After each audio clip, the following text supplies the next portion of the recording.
ሰላምታችን በያላችሁበት ይድረስ ውድ የብላክ ላይን ሚዲያ ቤተሰቦቻችን የዕለቱን አዳዲስና የተመረጡ መረጃዎችን ወደ እናንተ ማድረስ እንጀምራለን። የአገዛዙ ወታደራዊ ካምፖች እየፈረሱ ነው፣ አዛዦችም ከድተዋል። በከሃዲነት ለብልጽግና ለከደሙ ባንዳዎች የመጨረሻ ጥሪ ቀርቧል። ስለ ቀኜ የውስጥ አርበኛም አዲስ ነገር ተሰምቷል። የአማራ ፋኖ ብሔራዊ ንቅናቄ አደራ ተሰጥቶታል። አሜሪካ በጦርነቱ ልትሳተፍ መሆኑ ተነግሯል። ዝርዝር መረጃዎቹን ይዘናል። አገዛዙ የኦህዴድ ብልጽግና ስርዓት ምንም የፋኖ እንቅስቃሴ በሌለበት ሸዋ ላይ በንጹሃንና በተቋማት ላይ የድሮን ጥቃት እያደረሰ ይገኛል። ሸዋ ላይ ፋኖ ተቆጣጥሮ በሚያስተዳድራቸው ነጻ ቀጠናዎች ላይ ያሉ ትምህርት ቤቶች ዝግ እንዳይሆኑና ሁሉም ተማሪዎች ትምህርታቸውን እንዲማሩ ፋኖ ቁርጥ አቋም ይዞ እያስተማረ ቢሆንም ጸረ አማራው ኦህዴድ መሩ የብልጽግና ስርዓት የንጹሃን መኖሪያ ቤቶችና ትምህርት ቤትን ጨምሮ በተቋማት ላይ የሚደርሰው የድሮን ጥቃት ተማሪዎች ከስነ ልቦና ጫናና ጥቃት ጀምሮ እስከ ህይወት መስዋዕትነት እየከፈሉ ይገኛሉ። በዚህም በፋኖ ቀጠና ያሉ ትምህርት ቤቶች ላይ የሚማሩ ተማሪዎች እየተማሩ ባሉበት ሰዓት ድንገት ድሮን ሲመጣባቸው ክፍለ ጊዜውን አቋርጠው እንደ ወንጀለኛ ከክፍል ወጥተው ትምህርት ቤት ግቢውን በመልቀቅም እየተደበቁ ራሳቸውን ከጥቃት እየተከላከሉ ይገኛሉ። ሸዋ ላይ ያሉ ተማሪዎች ከትምህርታቸው ጎን ለጎን ድሮን ሲመጣ ወደ ዛፍ ስር እየተሳቀቁ መደበቅ የየዕለት ስራቸው ሆኗል። የአማራ ተማሪ ድንጋይ ላይ እየተቀመጠ ባልተሟላ መሰረት ልማትና የመማሪያ ቁሳቁስ እየተማሩ አካባቢያቸው ላይ ያለ ትምህርት ቤት በድሮን ጥቃት ትምህርት ቤቱ ወድሞ ተማሪዎቹ ሞቱ የሚል የሚያሳቅቅ ዜና እየሰሙ ይህ ገበሬ አባታቸው ቤት በስርዓቱ ከባድ መሳሪያ ጥቃት ተቃጥሎ የስነ ልቦና ጫናና ጉዳቱን ችለው በተማሩ በድሮን እየተገደሉ ነው ተብሏል።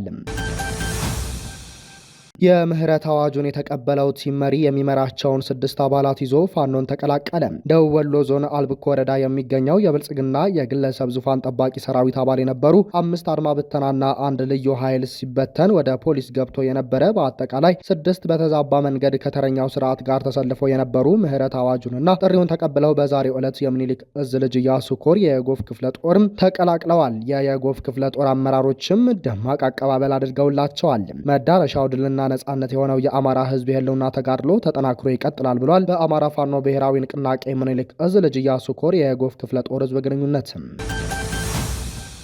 በክህደት የታሪክ መንገድ ላሉ አማራዎች ተደጋጋሚ ጥሪ እየተደረገ ነው። በስልጣንና በጥቅማ ጥቅም ስም የህዝባቸውን እንባ መሸፈኛ ላደረጉ የብልጽግና አመራሮችና አባላት ታሪክ የማይረሳው ትውልድ የማይምረው የታሪክ ምዕራፍ ላይ እንደሚገኙ ይነገራል። ዛሬ የቆሙበት መድረክና የያዙት ስልጣን የህዝባቸውን የህልውና ጥያቄ ለመመለስ ሳይሆን የአማራን ዘር ለማጥፋት ለሚሰራ ስርዓት እንደ መጋረጃና እንደ መሳሪያ እያገለገለ መሆኑ ይታወቃል። መንግስት ነኝ የሚል አንድ ፓርቲ ተቀዳሚ ዓላማው የህዝቡን ደህንነትና ነጻነት በአስተማማኝነት ማረጋገጥ ሆኖ እያለ ያለ ጠያቂ የራሱን ህዝብ ከሚጨፈጭፍ ስርዓት ጋር ሙጥኝ ያሉ ከሃዲዎች አሁንም አሉ። ከሃዲዎቹ በነገው ታሪክና በዛሬው ምርጫ መካከል እንደቆሙ ይነሳል። ባንዳዎች ዛሬ የምትፈጽሙት እያንዳንዱ ድርጊት፣ የምታጸድቁት እያንዳንዱ የጭቆና አዋጅ እና የምታስፈጽሙት እያንዳንዱ ግድያ ነገ በታሪክ መዝገብ ላይ በደማቅ ጥቁር ቀለም ይጻፋል። ከስርዓቱ ጋር በማበር የገዛ ወገናችሁን ስትጨፈጭፉ የራሳችሁን ልጆች የነገ መኖሪያ ያጠፋችሁ መሆኑን አትዘንጉም። ጊዜያዊ ጥቅም ያልፋል፣ የከዳችሁት ህዝብ ግን ለዘላለም ይኖራል። ከነገ ታሪክ ጋር ለመታረቅ ዛሬውኑ ከክህደት ወገን መውጣት ይኖርባችኋል እየተባለ ነው። ከጭቆና ቀንበርን የነጻነት አጋርነት ይበጃችኋል። የአማራ ፋኖ መላው የአማራ ህዝብ እያካሄድ ያለውን ትግል የመኖርና ያለ መኖር ትግል ነው። እናንተ ግን የዚህን የጭቆና አገዛዝ ዕድሜ ለማራዘም እንደ ቀንበር ሆናችሁ እያገለገላችሁ ነው። የህዝብን የነጻነት ጉዞ ማደናቀፍ አትችሉም። ነገር ግን በጉዞ ላይ የምታደርሱት ጥፋት በስማቸው ላይ ጥቁር ጠባሳ ጥሎ ያልፋል። ራሳቸውን ከጠላት ሰረገላ ላይ አውርዱና ከፍትህ ፈላጊው ህዝባቸው ጎን ቆሙ ተብሏል። ለጊዜያዊ ጥቅም የምታፈሱት ደም ነገ እናንተን ጠራርጎ የሚወስድ ጎርፍ ሊሆንም ይችላል። ለጊዜያዊ ስልጣን፣ ለቪላና ለቅንጦት ኑሮ ተብሎ በትውልድ ላይ ሞት አይታዘዝም። አማራ በልጆቹ ጥረትና መስዋዕትነት ሊድን ሲገባው እናንተ የጥፋቱ ተባባሪ መሆናቸው አማራ በልጆቹ እጅ ለምን ይመክናል የሚለውን መራር ጥያቄ ያስነሳል። የገዛ ወንድሞቻችሁን ደም በመሸጥ የምታገኙት ጥቅም በረከት የለውም። ታሪክ ራሱን ይደግማል። ነገር ግን ታሪክን የሚሰሩ ሰብአዊነትን የሙጥኝ ያሉ እንጂ ለጥቅም ህዝባቸውን የሸጡ አይደሉም።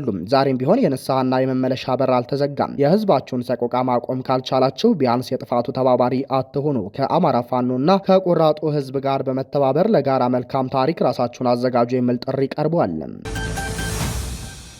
የአብይ አህመድ ስርዓት በቅርቡ ሁለት አደገኛ የሆኑ አማራን መልሶ መጨፍጨፊያ ስትራቴጂ ማዋለዱ ተነግሯል። የመጀመሪያው የኤርትራ ጦር በኢትዮጵያ ምድር ገብቷል ካለ በኋላ በደቡብ ጎንደር አካባቢ የነበረውን ወታደራዊ እንቅስቃሴ ሆነ ተብሎ የኤርትራ መንግስት ሰራዊት ወደ አማራ ክልል እንደዘለቀ ለማስመሰል የሞከረውና በስርዓቱ መራ አክቲቪስቶች አማካኝነት ያስነገረው የተሳሳተ ፕሮፓጋንዳ ነው። ይህ ፕሮፓጋንዳ ስርዓቱ ነገ ላይ የፋኖ ሰራዊት በስፋት ከተሞች ወደ መቆጣጠር ሲሄድ በቀጥታ በአየር ኃይል የታገዘም ፍጅትና ተቋማትን ማውደምን ቅድመ ዝግጅት እንዲጠቅመው የሚነዛው የተሳሳተ ፕሮፓጋንዳ ነው። ሁለተኛውና በስፋት እየተነገረለት ያለውና በከፍተኛ ደረጃ በስርዓቱ አክቲቪስቶች እንዲሁም ከትግሉ ወጥተን ሰላማዊ መንገድ ተከተልን የሚሉ ጸረ አማራ የውስጥ ተባይ የነበሩ ታጋይ መሳዮች አማካኝነት የሚነዛው ሰፊ የሚዲያ ሽፋን እየተሰጠ ያለው ቀኝ የውስጥ አርበኞች የሚለውን ንቅናቄ ነው። በከተማው የሚገኘው የተማረው ኃይል አለበዚያም በስርዓቱ ሚኒ ካቢኔ በሚባለው መዋቅርና ከፍተኛ መዋቅር ውስጥ ሆነው ለአማራነት መልካም እሳቤ ይኖራቸዋል ብሎ የሚያስባቸውንና በከፍተኛ ትምህርት ተቋማት፣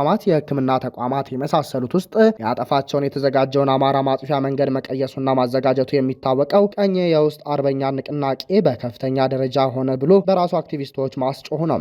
በእርግጠኝነት ከኢህአፓው ዘመን በከፋ የአማራው የተማረው ኃይል ቀጣዩ የሞት ድግስ ተቋዳሽ ይሆናል እየተባለ ነው። የአማራው የተማረው ኃይል ስርዓቱ ከሚደግስለት ፈርጆ ካስቀመጠው የመጥፊያ እቅድ ራሱን ማውጣት የሚችለው በፍጥነት ይህንን ትግል በመቀላቀል ነው ተብሏል።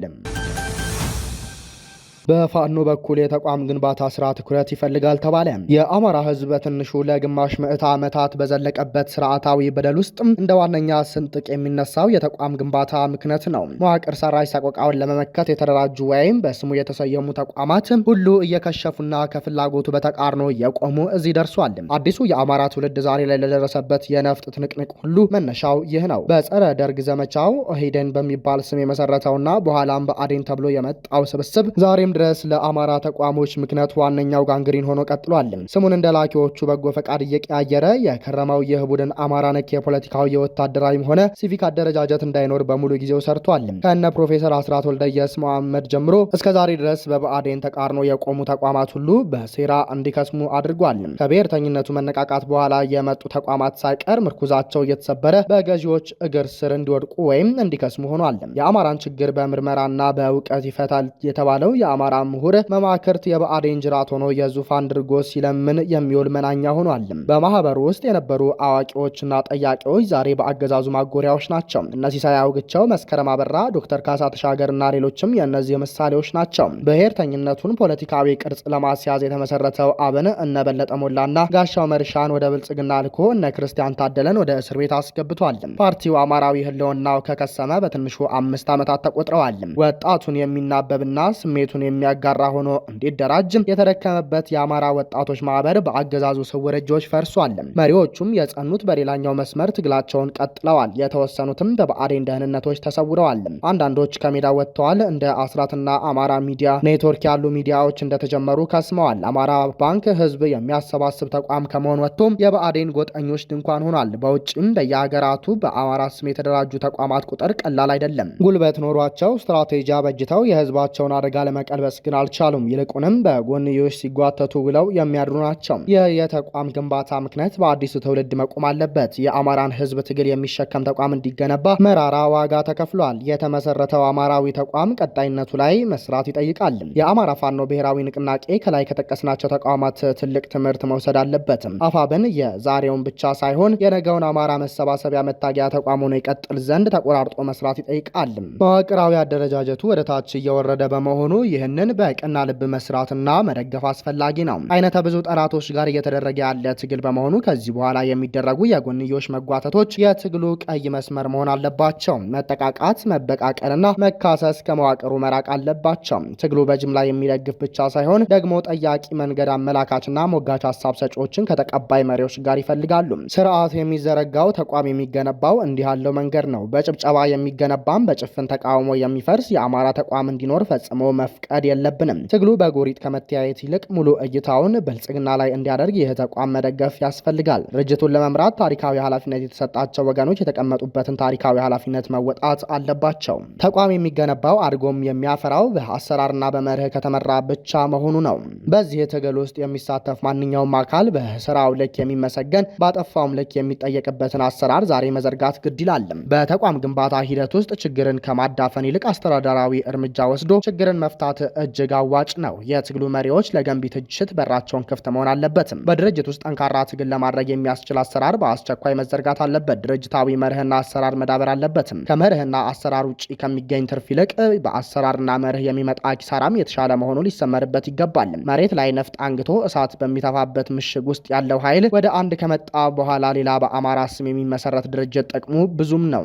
በየትኛውም ዓለም ያለ የትኛውም አደረጃጀት አንደ መሰባሰብና አለበትም። የአማራ ፋኖ ብሔራዊ ንቅናቄ ገንቢ ሀሳቦችንና ትችቶችን በመስጠት ትልቅ የአማራ ሕዝብ ተቋም ማድረግ የዚህ ትውልድ ኃላፊነት ነው። ወደ 100 የሚጠጉ የአሜሪካ ወታደሮች የናይጄሪያ ወታደሮች ከእስላማዊ ታጣቂዎች ጋር የሚያደርጉትን ውጊያ እንዲደግፉ ተላኩም። አሜሪካውያን ወታደሮች የደህንነት መረጃ በማሰባሰብ በናይጄሪያውያን ወታደሮች እንደሚያግዙም ተገልጿል። የናይጄሪያ መከላከያ ሰራዊት ቃል አቀባይ ጀኔራል ሳሚላ ኡባ እንደገለጹት የአሜሪካ ወታደሮችና የጦር መሳሪያዎች በአገሪቱ ሰሜን ምዕራባዊ ግዛት ባውቺ ደርሰዋል። አሜሪካውያን ወታደሮች ወደ ናይጄሪያ የሄዱት በአገሪቱ መንግስት ጥያቄ እንደሆነና ውጊያ ውስጥ እንደማይሳተፉ ቃል አቀባዩ ገልጸዋል። ከዚህ ቀደም አሜሪካ ሰሜን ምዕራብ ናይጄሪያ እስላማዊ ታጣቂዎች የሚገኙባቸው 2 ካምፖች ላይ ጥቃት መፈጸሟ ይታወሳል። የአሜሪካ ጦር በሶኮቶ ግዛት ላኩራዋ የተባሉ እስላማዊ ታጣቂዎች ላይ እርምጃ መውሰዱን ተከትሎ ፕሬዝዳንት ቡላኒ ቲቡ ምስጋና አቅርበዋል። የናይጄሪያ መንግስት እንደ ቦኮ ሃራም እና ኢስላሚክ ስቴት ካሉ እንዲሁም ከሌሎችም ታጣቂ ቡድኖች ጋር እያደረገ ያለውን ትግል የአሜሪካ መንግስት እንዲደግፍ መጠየቁን አስታውቋል። ከቅርብ ጊዜ ወዲህ ናይጄሪያ የተለየ ፍላጎት ባላቸው ታጣቂዎች ምክንያት ቀውስ ውስጥ ገብታለች። ከእነዚህ መካከል እስላማዊ ታጣቂዎችና አገሬው ሽፍታ ሲል የሚጠራቸው ገንዘብ ሰዎችን የሚያግቱ የወንጀል ቡድኖች ይገኙበታል። ከመሬት ይዞታና ከመገንጠል ጥያቄ ጋር የተያያዙ አለመረጋጋቶችም በናይጄሪያ ተስፋፍተዋል። ውድ የብላክ ላይን ሚዲያ ቤተሰቦቻችን ለሰዓቱ የነበረን መረጃ ይህንን ይመስላል። ጤና ይስጥልን።